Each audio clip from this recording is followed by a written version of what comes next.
ஒரு ரெஸ்டாரண்ட் உள்ள போய்ட்டு வெறும் ஸ்டார்டர்ஸை மட்டும் சாப்பிட்டு வந்த தரமான சம்பவம் தான் இது. நாங்கள் ரீசெண்டாக டின்னருக்கு சீஷல் தான் பண்ணோம். உள்ளே போனோம், உங்கள்கிட்ட ஃபஸ்ட்டு ஆர்டர் பண்ணது ஒரு half grill, next shawarma, fish finger order போட்டேன். ஃபஸ்ட்டு கில்லை தான் டேஸ்ட் பார்த்தேன். நல்லா ப்ராப்பராக குக் ஆகி மயோட டிப் பண்ணி சாப்பிட்டேன், நல்லாவே இருந்துச்சு. இன்னொரு மைனஸ் வச்சுருந்தாங்க, அந்த மைனஸ் பேரை மறந்துட்டேன். நெக்ஸ்ட்டு உங்கள்கிட்ட ஃபிஷ் ஃபிங்கர் தான் ட்ரை பண்ணேன்.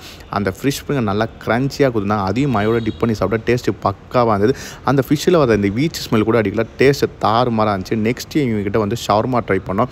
இது கார்லிக் பிளேட் ஷவர்மான்னு சொல்லியிருந்தாங்க. ஃபுல் அண்ட் ஃபுல் மீட்டு மட்டும்தான், வேறு எதுவுமே ஆட் பண்ணல.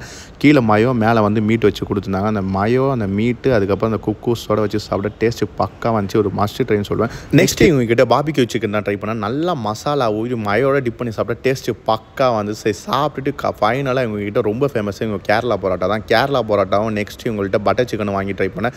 பட்டர் சிக்கன் கொஞ்சம் ஸ்வீட்டாக இருந்துச்சு. நான் பரோட்டாவை சேர்த்து வச்சு சாப்பிட்டா டேஸ்ட் வைஸ் நல்லா இருந்துச்சு. வெறும் ஸ்டார்டர்ஸை சாப்பிட்டனால வயிறு ஃபுல்லாச்சு, பரோட்டாவை சாப்பிடவே முடியல. உங்கள் கேங்கில் யாராவது வெறும் மெயின் கோர்ஸ் தான் சாப்பிட மாட்டேன், வெறும் ஸ்டார்டர்ஸ் மட்டும் தான் சாப்பிடுவோங்கிற ஒரு மறக்காம கமெண்ட்ஸில் கமெண்ட் பண்ணுங்கள். உங்களுக்கு இன்னொரு சந்திக்கிறீங்க. டாட்டா.